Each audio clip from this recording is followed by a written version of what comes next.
With 2 immigration agents hovering nearby, Jorge Garcia pulled his family close for one final hug near security gates at Detroit Metropolitan Airport.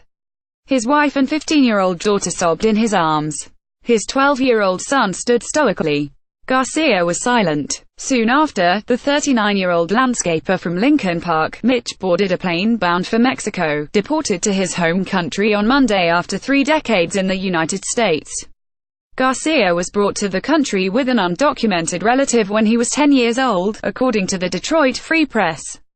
He had faced a removal order from immigration courts since 2009, but his deportation was stayed during the Obama administration as his family looked for ways to get to him legal status.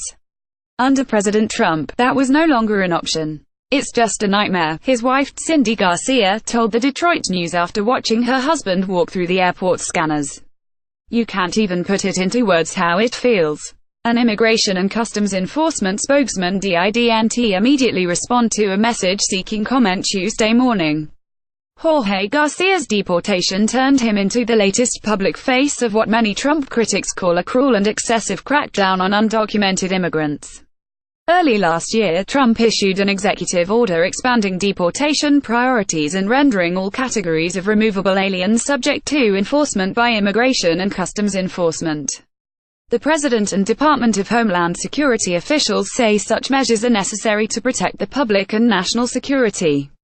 Overall, deportations dropped from 2016 to 2017, but immigrant arrests rose. The fastest-growing group of arrests, as of September 2017, was made up of people like Garcia who were facing no criminal charges.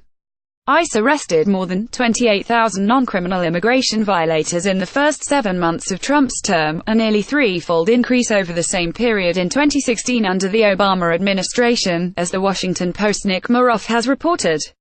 Garcia and his wife, an American citizen and retired auto worker, met in Detroit and got married 15 years ago. When they tried to get to him legal status in 2005, they wound up in deportation proceedings, she told ABC News. She added that he checked in regularly with ICE officials, never traveling outside their town without permission. He appears to have no criminal record in the United States.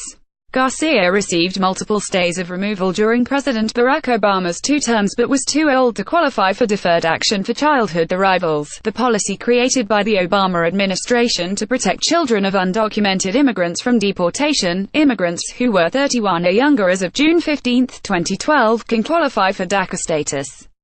Another Obama-era program, Deferred Action for Parents of Americans, sought to protect undocumented adult immigrants like Garcia with children who were American citizens or lawful permanent residents.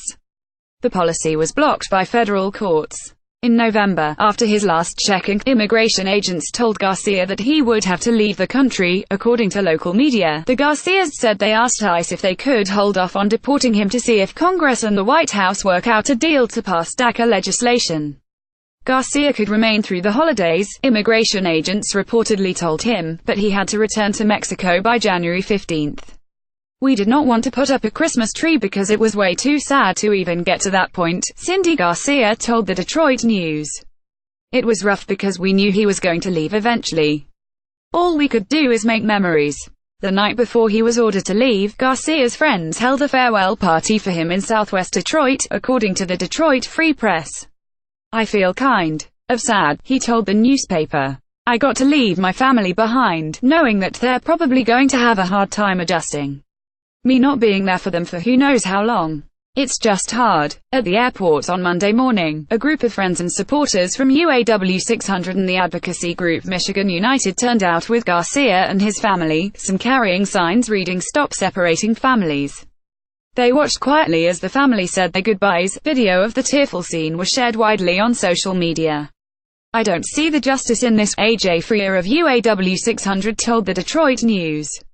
"For a man who cares deeply and supports his family, obeys the law, pays taxes and has a history of helping others, I think ICE and the federal government of the United States acted cruelly to this family."